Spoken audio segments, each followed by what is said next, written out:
சபையில் உள்ள ஒவ்வொரு குடும்பத்தின் சார்பாக நாங்கள் மனதார நன்றியை தெரிவித்துக் கொள்கிறேன். இந்த உலகத்திலே முதல் மனிதனாகிய ஆதாமின் மூலமாக இந்த பூமிக்கு வந்த சாபத்தையும் மனுக்குலத்திற்கு வந்த பாவத்தையும் சாபத்தையும் மரணத்தையும் அழிப்பதற்கு சாத்தானை ஜெயிப்பதற்கு வானத்தையும் பூமியும் சிருஷ்டித்த நம்முடைய கர்த்தராகிய இயேசு கிறிஸ்து 2000 ஆண்டுகளுக்கு முன்பாக இந்த பூமியிலே மனிதனாக பிறந்தார். மாம்சத்தின் மூலமாக வந்த அந்த பாவத்தையும் சாபத்தையும் மரணத்தையும் அழிப்பதற்கு தானும் மாம்சத்திலேயே வெளிப்பட்டு அந்த பாவத்தையும் சாபத்தையும் சிலுவையிலே கொன்று மரணத்தை ஜெயித்தார்.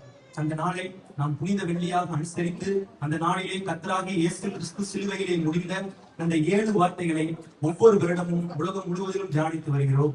அதிலே முதலாவது வார்த்தை, பிதாவே இவங்களுக்கு மன்னியும், தாங்கள் செய்கிறது இன்னதென்று அறியாதிருக்கிறார்களே என்றார். இந்த முதல் வார்த்தையாகிய மன்னிப்பின் வார்த்தையில் அடங்கியுள்ள 3 முக்கிய காரியங்களை இன்றைக்கு நாம் கற்றுக்கொள்ள வேண்டியது மிகவும் அவசியமாய் இருக்கிறது. அதிலே முதலாவது காரியம், மற்றவர்களுக்காக பரிந்து பேச வேண்டும். சிலுவையிலே அடிக்க கொண்டு செல்லப்படும் ஒரு நபர் தான் சிலுவையை சுமந்து கொண்டு செல்லும் போது வழியிலே நின்று தம்மை வேடிக்கை பார்ப்பவர்களை தொடர்ந்து படித்துக் கொண்டும் சபித்துக் கொண்டும் செல்வார்கள் என்று சொல்லப்பட்டிருக்கிறது.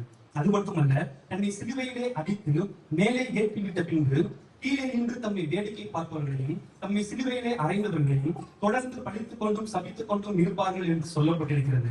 ஆனால் நம்முடைய கர்த்தராகிய இயேசு கிறிஸ்துவோ தம்மை சிலுவையிலே அறைய ஒப்பு கொடுத்தவர்களையும் தம்மை சிலுவையிலே அறைந்தவர்களையும் தம்மை அடித்தவர்களையும் தம்மை வேதனைப்படுத்தியவர்களையும் தம்மை அவதூறாய் பேசினவர்களையும் மன்னித்து பிதாவினிடத்தில் பிதாவே இவர்களுக்கு மன்னியும் என்று அவர்களுக்காக பிதாவினிடத்தில் பரிந்து பேசுகிறவராய் இருந்தார். எபிரேயர் 12வது அதிகாரம் 24வது வசனத்தில் புது உடன்படிக்கையின் மத்தியஸ்தராகிய இயேசுவினிடத்திற்கும் ஆபேலினுடைய ரத்தம் பேசுவதை பார்த்திலும் அதிக நன்மையானவைகளை பேசுகிற தெளிக்கப்படும் ரத்தத்தினிடத்திற்கும் வந்து சேர்ந்தீர்கள் என்று சொல்லப்பட்டிருக்கிறது. ஆபேலினுடைய ரத்தம் குற்றமற்ற ரத்தமாய் இருந்தாலும் அது பழிவாங்குகிற ரத்தமாய் இருந்தது. அந்த ரத்தம் தன்னை கொலை செய்த தன் சகோதரனாகிய காயினை எப்படியாவது நியாயப்படுத்த வேண்டும் என்றும் அவனை பழிக்கப்படி வாங்க வேண்டும் என்றும் தொடர்ந்து தேவனை நோக்கி என்று முறையிட்டுக் கொண்டே இருந்தது. வெளிப்படுத்தின விசேஷம் 6வது அதிகாரம் 10வது வசனத்தில் அங்கே சில ஆத்துமாக்கள் பலிபீடத்தின் கீழே இருந்து பிதாவை நோக்கி, தேவரீர் பூமியின் மேல் குடியிருக்கிறவர்களிடத்தில் எங்கள் ரத்தத்தை குறித்து எதுவரைக்கும் நியாய தீர்ப்பு செய்யாமலும் பழி வாங்காமலும் இருப்பீர் என்று அவைகள் தொடர்ந்து தேவனை நோக்கி மகா சத்தமிட்டு முறையிட்டுக் கொண்டே இருந்தன. இவர்கள் புது உடன்படிக்கைக்கு உட்பட்டவர்கள் அல்ல, இவர்கள் எல்லோரும் பழைய உடன்படிக்கைக்கு உட்பட்டவர்கள். இவர்கள் கண்ணுக்கு கண் பல்லுக்கு பல் என்று பழிவாங்கக்கூடிய பழைய உடன்படிக்கையின் ரத்தத்திற்கு உட்பட்டவர்களாய் இருக்கிறார்கள். ஆனால் நம்முடைய கர்த்தராகிய இயேசு கிறிஸ்துவினுடைய ரத்தமும் தம்மை கொலை செய்தவர்களையும் மன்னிக்கத்தக்கதாக புது உடன்படிக்கையின் ரத்தத்திற்கு ஒரு தொடக்கமாய் இருந்தது. அவருடைய ரத்தத்திலே கழுவப்பட்ட நாமும் அவருடைய ரத்தத்தை பானம் பண்ணுகிற நாமும் அந்த புது உடன்படிக்கையின் ரத்தத்திற்கு உட்பட்டவர்களாய் இருக்கிறபடியால் நாமும் மற்றவர்களுக்காக பரிந்து பேசி மற்றவர்களை மன்னிக்க வேண்டியது மிகவும் அவசியமாய் இருக்கிறது. 2வது காரியம், மற்றவர்களை ஆவியிலே அறிந்திருக்க வேண்டும்.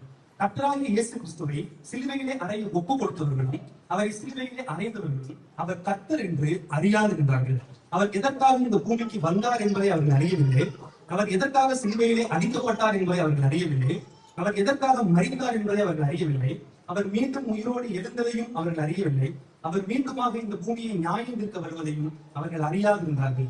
ஆனால் நம்முடைய கர்த்தராகிய இயேசு கிறிஸ்துவோ அவர்கள் அனைவரையும் அவர்கள் இந்த காரியங்களை எல்லாம் அறியாமல் செய்கிறார்கள் என்று தம்முடைய ஆவியிலே அவர்களை அறிந்திருந்தார். அதனால் தான் அவர்களை மன்னிக்க முடிந்தது. யோசுவாவின் புத்தகம் 20ஆம் அதிகாரம் முழுவதிலும் அடைக்கல பட்டணங்களை குறித்து சொல்லப்பட்டிருக்கும்.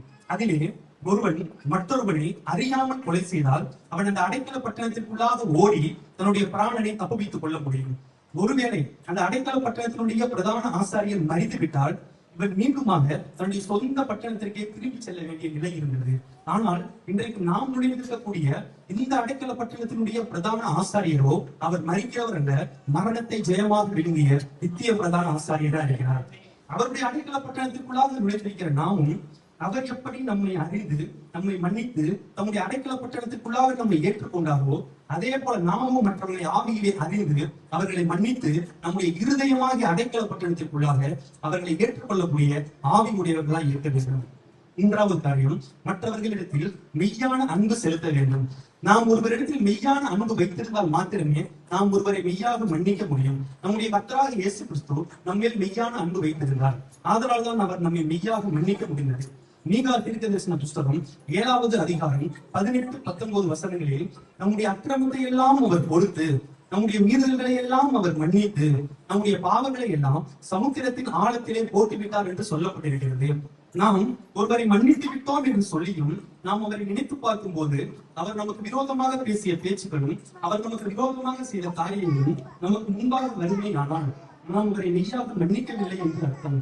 நாம் அவரை மெய்யாக மன்னித்திருந்தோமானால் இந்த காரியங்கள் எல்லாம் நிச்சயமாய் நமக்கு முன்பாக வராது.